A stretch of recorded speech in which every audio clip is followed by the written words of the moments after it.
মাইটি Australia ইংল্যান্ডকে 5 wicket হারাই দিল।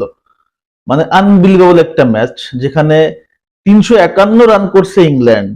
এই ম্যাচটা ইংল্যান্ড তো চিন্তাই করছিল যে ম্যাচটা আমরা জিততে পারি এবং জিতবো, যেখানে 351 রান করছে। এবং সবচেয়ে বড় কথা, অস্ট্রেলিয়া রিসেন্টলি আমরা দেখতে পাচ্ছি যে শ্রীলঙ্কার মাঠে যে তারা বিধ্বস্ত হয়ে আসছে।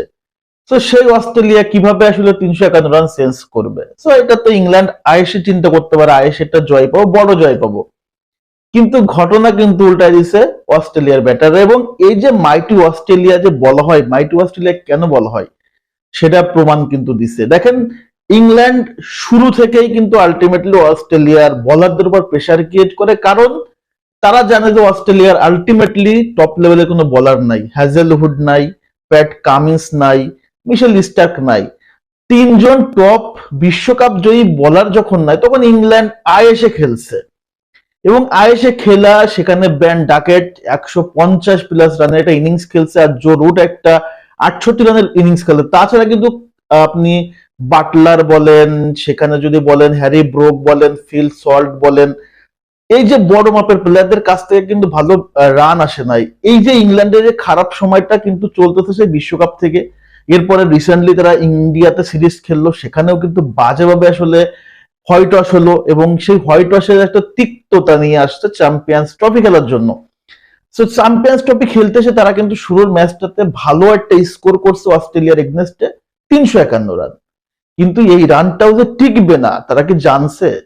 এবং 3 ওভার বাকি ছিল, এক কথায় যদি ধরতে যাই তাহলে 3 ওভারের বেশি ওভার বাকি রেখে অস্ট্রেলিয়া 5 উইকেট একটা বিশাল জয় পাইছে। তো এই জয়টা আসলে অস্ট্রেলিয়াকে যদি দেখি তাহলে শুরুতেই তারাও কিন্তু প্রেসারে পড়ে যায়। ট্রাভিস হেড এবং স্টিভ স্মিথ দুজন কিন্তু আউট হয়ে যায়। এরপরে মার্নাস লাবুশেনের সাথে কিন্তু একটা চমৎকার এবং একটা মানে বেস্ট পার্টনারশিপ, দলের একটা স্তম্ভ বা ভিত জয়ের সম্ভাবনা তৈরি করে দেওয়া হচ্ছে ম্যাথু শট। তো আপনার ম্যাথু শটও আউট হয়ে যায়, লাবুশেন আউট হয়ে যায়, তখন চিন্তা হচ্ছে যে দলের হাল ধরবে কে। সো এরপরে হাল ধরছে কে? অ্যালেক্স ক্যারি এবং আপনার জশ ইংলিশ। জশ ইংলিশ যে কতটা বিধ্বংসী ব্যাটসম্যান তাকে কিন্তু দেখলে বোঝা যায় না, এবং তার খেলাতে তার ছয়গুলো কিন্তু এক কথায় আপনি দেখলেই শান্তি পাবেন। সে যে বলগুলো হিট করে একটাও ভাই বাউন্ডারির ভিতরে আসে না, সব বাউন্ডারির বাইরে পড়ে।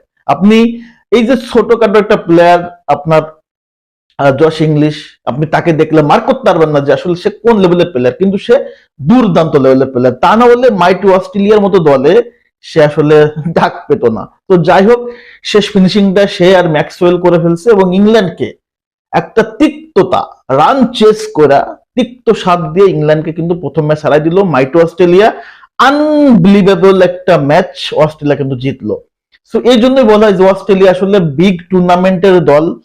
যতই শ্রীলঙ্কাতে তারা হেরে আসুক না কেন, বিগ টুর্নামেন্টে পাকিস্তানের ফ্ল্যাট উইকেটে এক কথায় ইংল্যান্ডের রানটাকে একদম পুরো বুড়ো আঙ্গুল দেখায় তারা কিন্তু ম্যাচটা উইন করলো 5 উইকেটের বিশাল মার্জিনে। সো অস্ট্রেলিয়ার কিন্তু journey start now, no problem. Pat Cummins, Hazlewood and হচ্ছে স্টার্ক, নো প্রবলেম, তারা নাই। অস্ট্রেলিয়া তারা কিন্তু দেখাই দিচ্ছে যে আমাদের কারো দরকার নাই, টিম অস্ট্রেলিয়া আমরা কেউ ফাইট করতে জানি। এবং সেই ফাইটের মাধ্যমে ইংল্যান্ডকে এক কথায় আসলে আউট অফ দ্য ক্লাস করে ফেলছে, এবং অস্ট্রেলিয়া ফাইনালি 5 উইকেটে জিতে গেল। সো এই ম্যাচটাতে আপনাদের মতামতটা কি? আলটিমেটলি এই ম্যাচটা আসলে অস্ট্রেলিয়া যে জিতলো, এটা কিন্তু একটা বার্তা দিল যে চ্যাম্পিয়ন লিগে, চ্যাম্পিয়ন ট্রফিতে অস্ট্রেলিয়া কিন্তু আসলে ভালো একটা ফাইট দিবে। তো আলোচনা এতটুকুই, মতামত কমেন্টস করে জানিয়ে দেবেন। সবাইকে ধন্যবাদ, আল্লাহ হাফেজ।